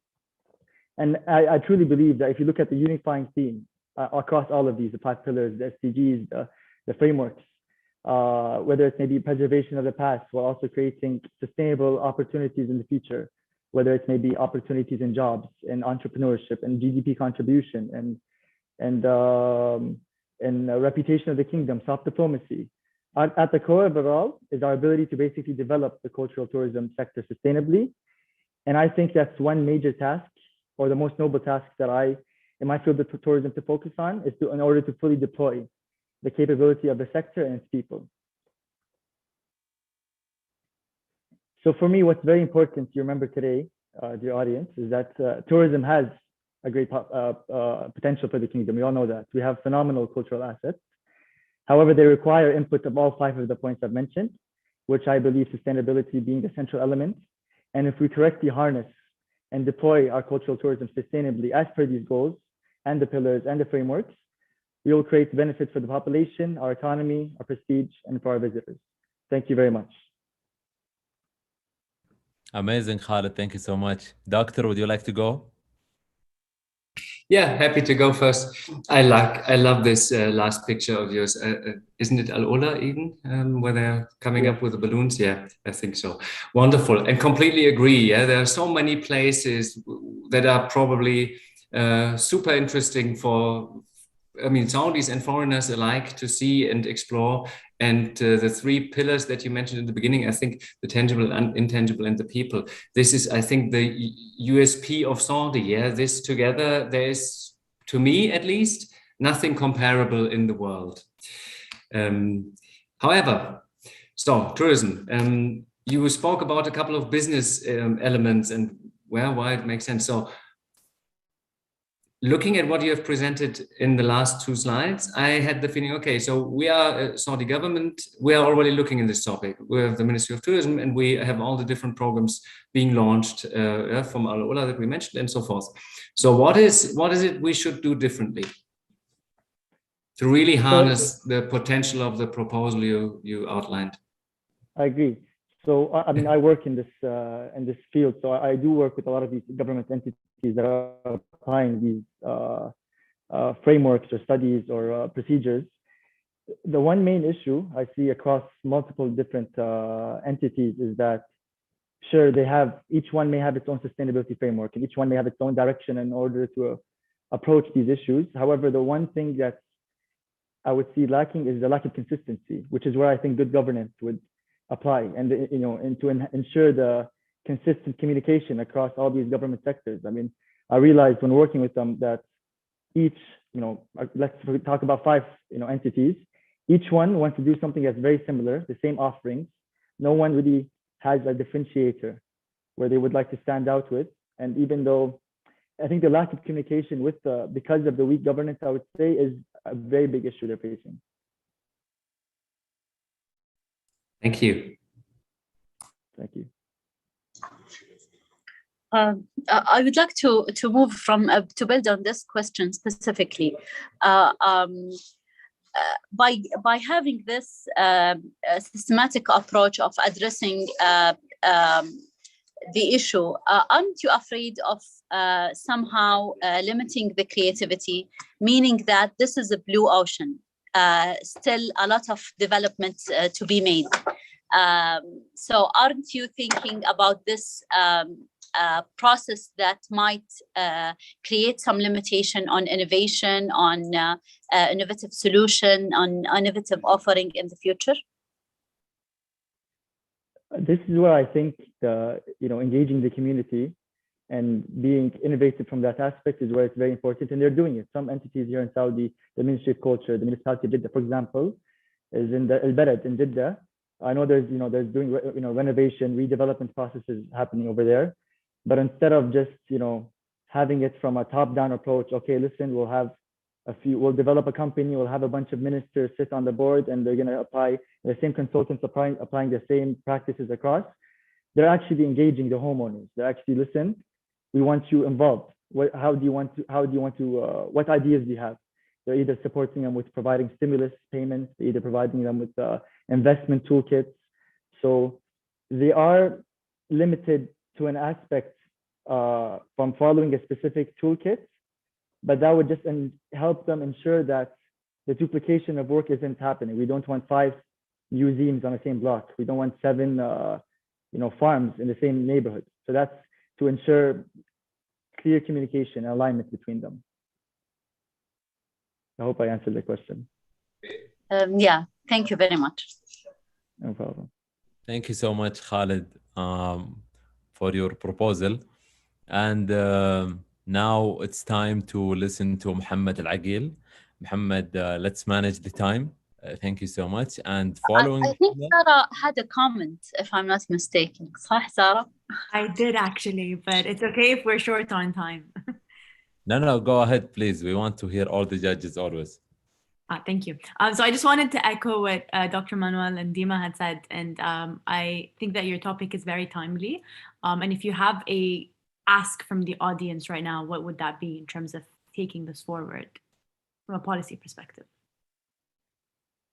Okay, that's a good question. So one main thing we faced with our line of work, and one thing I was thinking of when doing this presentation is that, Saudi culture is very nice. It's very unique. We have very unique offerings, but there's only so far you can go back in the past. And there's only so many museums you can make. There's only so many castles and monuments we have where we can leverage. But the main thing is basically to nurture the future, the growth and the evolution of the Saudi cultural space in order to, sure, we have our past, but also to add and build upon and expand the current ecosystem for it to thrive and grow in the future. Wonderful. Thank you. No problem. Thank you. Thank you so much, Khalid, and thank you, Sarah, for your question. Mohammed already shared his screen. Very efficient. All right, go ahead, Mohammed. You're ready. Go ahead. Can you see it all clear? Full screen? Yeah, go ahead. Great. Assalamu alaikum wa rahmatullahi wa barakatuh. Good morning, good afternoon, and good evening to all of our colleagues around the globe. Close your eyes and imagine you are on a tropical island. You are lying on a beach, feeling the breeze in your face. The weather is ideal, 80 degrees and clear. The water at your feet is clean and pure. Fish are swimming. You can go enjoy it without fear. The vegetation is lush. There are palm trees and tropical plants around your sides. Many wild animals can live in this island too. But wait, this paradise could disappear because of the rising global temperature affected by the climate change, and our future generations won't get to see this island. We all agree that climate change has become a key focus as a result of the rising global temperature.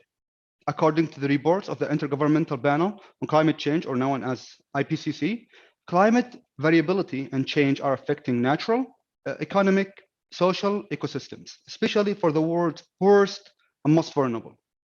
The IPCC and its scientific community claim that temperature have risen by about 1 degree Celsius since the mid-19th century.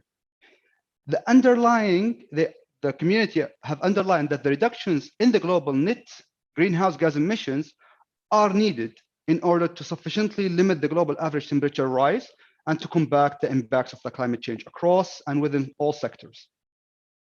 The effects can be witnessed in the recent broke out fires in Turkey, South Americas, and Russia, and even the flash floods occurred in Europe and North Africa recently.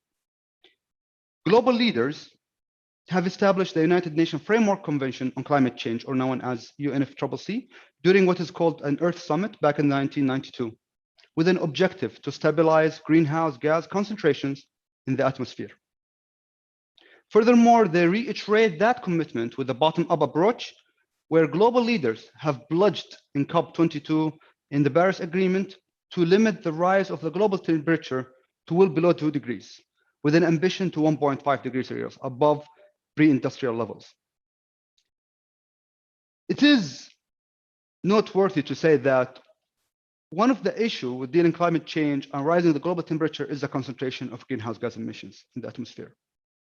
The sustainable and effective management of emission can play a critical role in achieving international goals, as well as promoting the inclusive growth and sustainable development necessary, as set in the Agenda 2030, to realize the opportunities of the 21st century for all. And that brings me to the holistic framework for managing emissions, while also creating an economic and societal value, there was a tool that was promoted and endorsed during the Saudi presidency of the G20 last year, to safeguard our planet and to minimize through mitigation and or adaptation measures the issue of climate change. The CCE framework, or Circular Carbon Economy framework, is a great solution.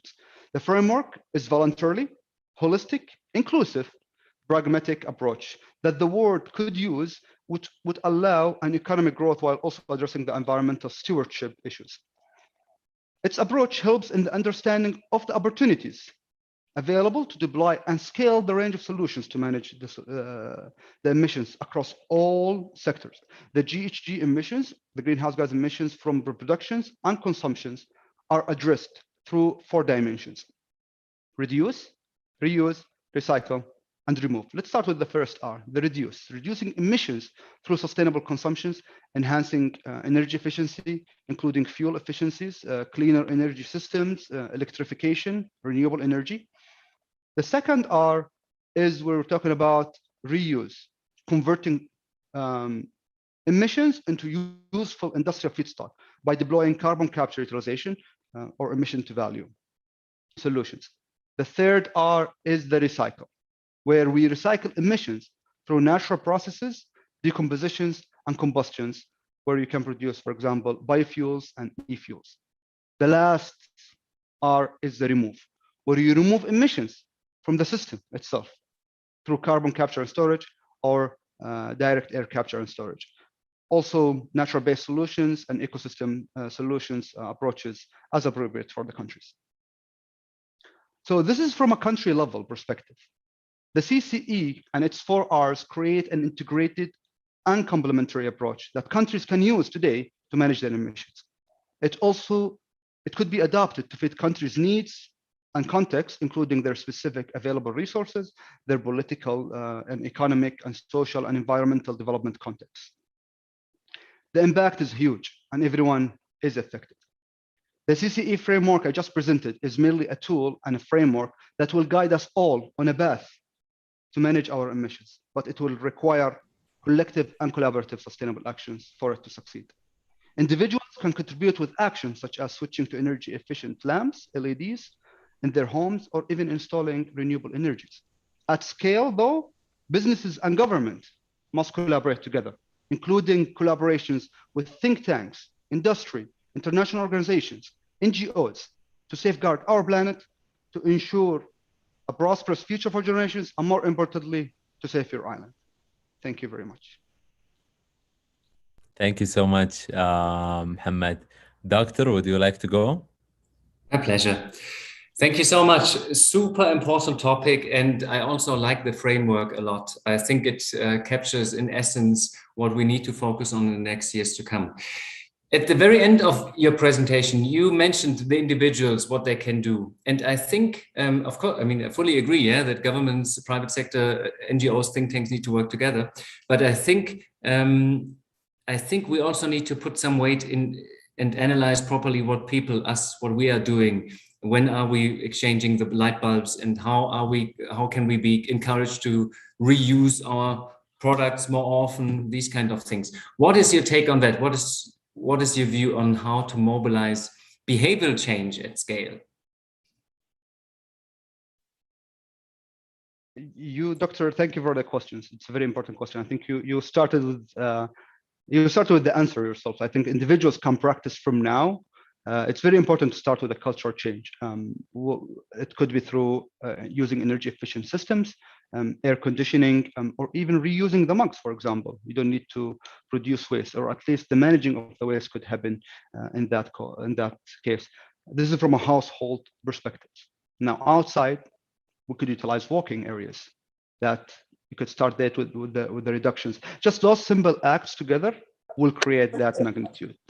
But thank you very much for the great questions, Dr. Manuel. Dima?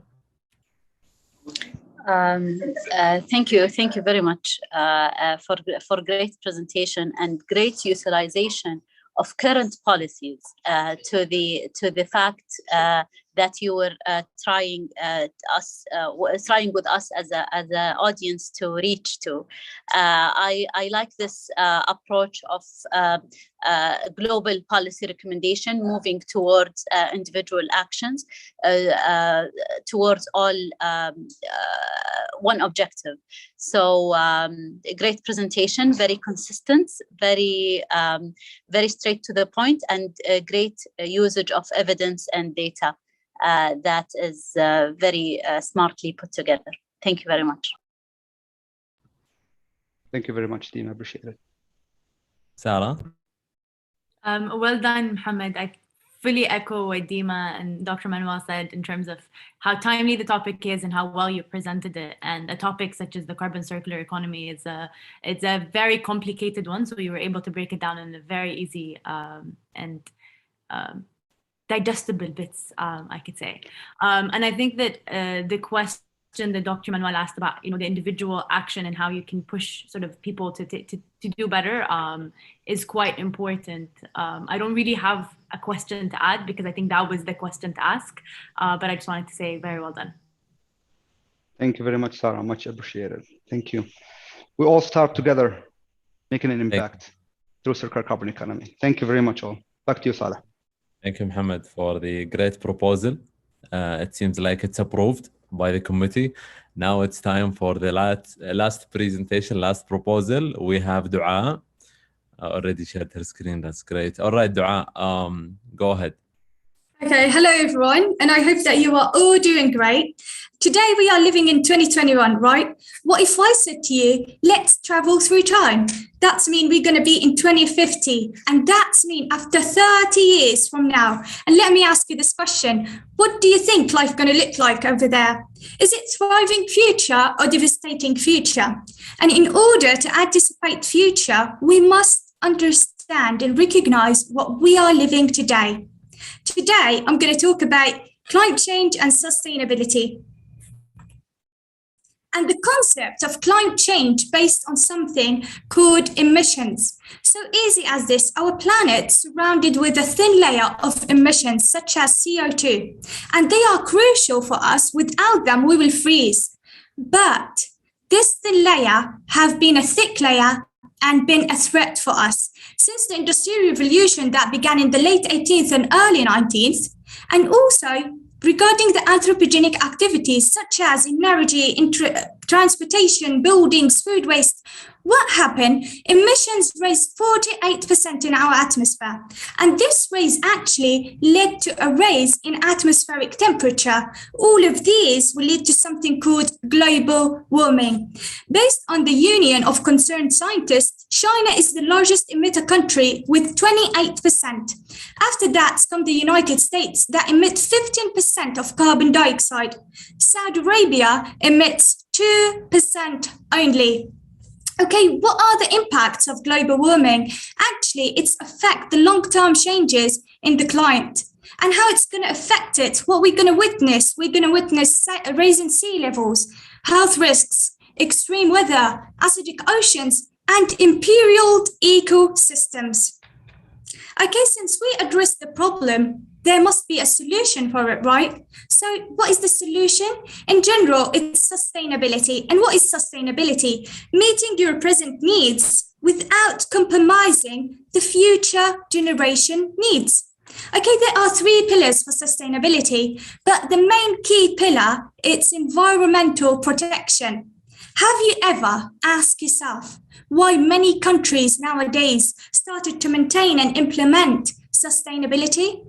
Actually, there are 17 Sustainable Development Goals.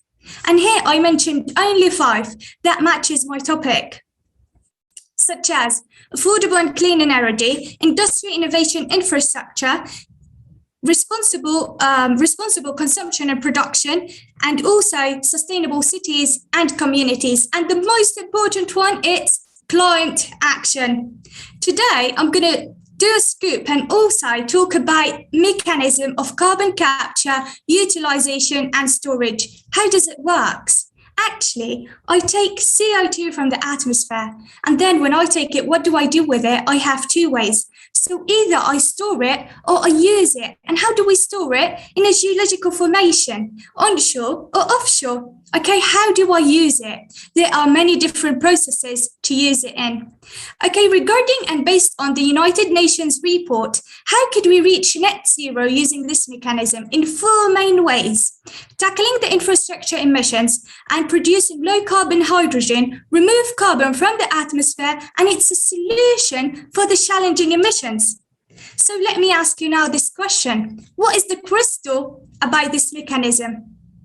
It's turning emissions into value, and this is the important thing. Since we address the problem that we are living and we notice the solution for it, let's illustrate Saudi Arabia efforts about climate change and sustainability. And as a Saudi citizen, I'm so proud that Saudi Arabia signed on the Paris Agreement in December 2015. And this shows Saudi Arabia international commitment to solve the problem of climate change. And based on Article 2 in the agreement, Saudi Arabia undertaken large projects such as planting 10 billion trees across the kingdom, and this is under the patronage of His Royal Highness Prince Mohammed bin Salman. The Ministry of Energy, they are doing a huge work and effort about this topic.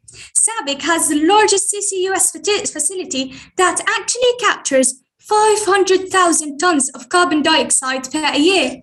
Aramco captures 800,000 tons of carbon dioxide per year. So now, thriving future or devastating future? The decision within your hands. And I consider the planet will prefer the first one. Thank you. Thank you so much, Dua. Great excitement. Would you like to go, Sarah? I agree, Salih. It was very, very clear how excited and passionate you were about the topic. I'd say that the way you explained climate and the issues that are happening and then carbon capture really showed that you've done your research into the topic. And I would say you presented us with 2 options at the very end. And it's clear which one we'll all would want to pick. What would you say is some of the action that the audience would need to take in order to be able to push for that first option? That's actually an awesome question, and thank you for the feedback. I like it. And for the audience, I have a small example. So let's imagine that you're going to plant a tree, okay, and you spread this awareness about planting a tree to your neighbors. So what is the impact that you're going to add on the environment? It's a huge impact, right? So start from yourself and then spread awareness. And this is how we're going to actually start as individuals. Thank you. Awesome. Thanks. Brilliant. Dima, go may ahead. I ask a question to you, Dua? Yeah, sure. What was your audience? If you have to choose an audience to show this presentation to them, who might be those audience? Who do you choose to showcase this effort and conclusions? Actually, this is a nice question, and also it's a critical question at the same time. But let me address this answer. Since the topic, it's actually not for a specific person or a specific sector, it's for general. So I wouldn't choose an audience to represent in front of them. I will choose the whole globe so they imagine the issue and the crisis that we are living today so they could take a step. It's not responsible for one person, it's all of us responsibility. Thank you. Okay, thank you. Great answer, because that explains how delicate you were with dealing with too much technical details and also addressing the bigger cause, which mutually benefit everyone. So it was a very smart balance and you nailed it. Thank you, Dua. Thank you very much, Dima.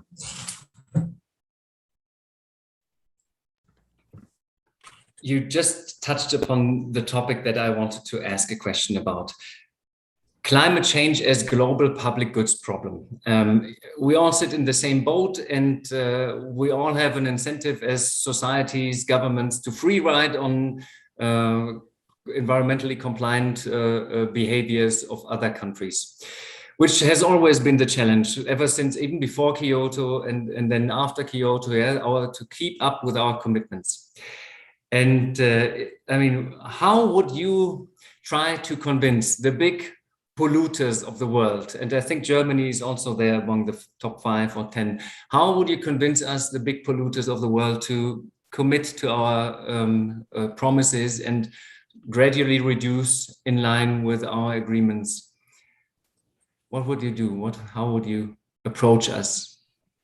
That's a really great, let's say, suggestion and also a question at the same time. So in order to give an evidence, or let's say to say to people, start doing or implementing, they wouldn't work. There must be an evidence so they could take the step. And regarding the evidence that's shown from many public sectors and from the, like we could say, United Nations, and let me address this thing for you. The country must take something for the citizen wealth, for sure. So such as Saudi Arabia, they are committing, but if we said why they are committing, this shows how much Kingdom of Saudi Arabia, the commitment of them. Also, if we want to say that Saudi Arabia actually relies on oil. So how come a country relies on oil, signs on a Paris Agreement? That shows the international commitment for Saudi Arabia. Yeah, so I think all countries must take this step for their will. Thank you so much. And I hope that I answered you. Thank you. You're welcome. Thank you so much. Thank you so much, Dua, for the proposal and Thank the you great so much. presentation. And thank you for our brilliant judges for the tough questioning today. The first day has come to an end. Don't forget to join us tomorrow to listen to the next group. Thank you all. This is a wrap, and have a great evening. Thank you. Thank you, Saleh, for great facilitation. Thank you. So much. Thank you, Ignited Voices team, and thank you all participants. Thank you. Thank you. Thank you, everyone. Thank you. Bye-bye.